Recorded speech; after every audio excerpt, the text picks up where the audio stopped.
पूर्व केंद्रीय मंत्री स्वर्गीय रामविलास पासवान की बरसी को लेकर चिराग पासवान लगातार नेताओं को आमंत्रण दे रहे हैं। चिराग पासवान सबसे पहले राज्यपाल फागू चौहान से मिलने राजभवन पहुंचे थे और उन्हें बरसी कार्यक्रम में शामिल होने का आमंत्रण दिया। उसके बाद चिराग नेता प्रतिपक्ष तेजस्वी यादव से मिलने पहुंचे और वहां तेजस्वी यादव के साथ उन्होंने मीडिया से बातचीत के दौरान नीतीश कुमार को लेकर बड़ी बात कह डाली। एलजेपी अध्यक्ष चिराग पासवान ने कहा कि वह अपने पिता के बरसी कार्यक्रम में उन तमाम लोगों को न्योता देना चाहते हैं जो उनके साथ काम कर चुके हैं। चिराग पासवान ने कहा कि वह मुख्यमंत्री नीतीश कुमार को भी आमंत्रण देने वाले हैं। उन्होंने मुख्यमंत्री नीतीश कुमार से मिलने का वक्त मांगा है, लेकिन अब तक के वक्त नहीं मिला है। क्या तैयारी है? देखिए, 12 तारीख को हमारे नेता मेरे पिताजी उनका बरसी का कार्यक्रम है और इसी सिलसिले में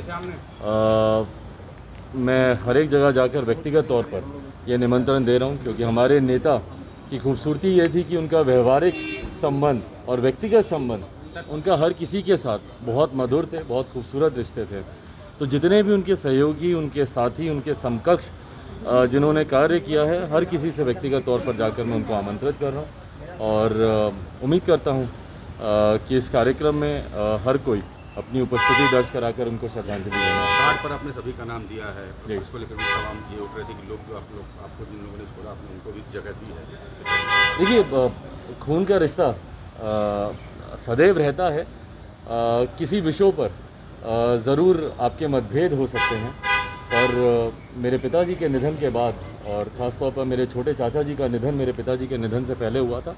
परिवार में सबसे बड़े वही हैं और उस नाते मेरा उत्तरदायित्व बनता है। मैं छोटा हूँ, बड़े हैं, मुझसे नाराज़ हो सकते हैं, मुझसे नाराज़गी रख सकते हैं, मुझे अपने से अलग कर सकते हैं, पर क्योंकि मैं छोटा हूँ मेरा ये उत्तरदायित्व बनता है। मेरे संस्कार यही हैं जो पिताजी ने दिए, मम्मी ने दिए। मेरे संस्कार यही हैं कि कम से कम मैं अपने तमाम दायित्वों को, फ़र्ज़ों को पूरी तरीके से निभाऊँ और इसीलिए कार्ड पर उनका नाम बनता था, मेरे भाइयों का नाम बनता था और ना सिर्फ नाम बनता था बल्कि व्यक्तिगत तौर पर भी, क्योंकि ये पारिवारिक कार्यक्रम है तो व्यक्तिगत तौर पर भी मैं उनसे मिलकर उनको आमंत्रित करके आया। उसको लेकर जो विवाद हो रहा है उसको कुछ कहना चाहेंगे आप? जी, 12 जनपद पर जो प्रतिमा लगी उसको लेकर जो विवाद खड़ा किया जा रहा है। देखिए, उस विवाद का कारण मुझे नहीं पता।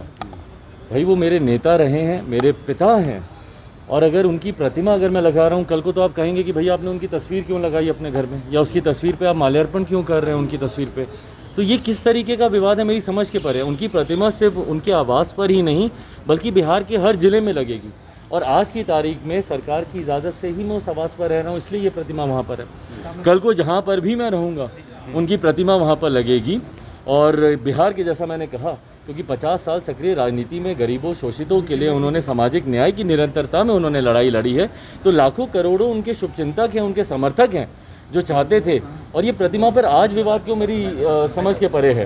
ये पहले से लगी हुई है, आज ये विवाद क्यों, ये मेरी समझ के परे है। बट बहरहाल जी बिल्कुल, मैंने उनसे मिलने का समय मांगा है, समय मुझे मिला नहीं और जब समय मिलेगा मैं ज़रूर मुख्यमंत्री जी को भी व्यक्तिगत तौर पर आमंत्रित करने जाऊँगा। अभी मैं जानकारी में दे दूँ, मैं सदागत आश्रम में जा रहा हूँ। जिस तरीके से आदरणीय स्वर्गीय सदानंद जी का दुखद निधन हुआ, उस पर मैं अपनी तरफ से, अपनी पार्टी की तरफ से उनको श्रद्धांजलि अर्पित करता हूं। उनके परिवार वालों को अपनी तरफ से अपनी संवेदनाएं प्रकट करता हूं और जो क्षति हुई है यकीनन उसको कोई पूरा कभी नहीं कर सकता, पर उम्मीद करता हूं कि उनके विचार, उनके आदर्श सदैव आने वाली पीढ़ी को अपना मार्गदर्शन देते रहेंगे। कल मुलाकात होगी। ऐसी ही खबरों के लिए करें से 24 लाइव को सब्सक्राइब, साथ ही साथ दिए गए बेल आइकन को भी दबाएं। Thank you.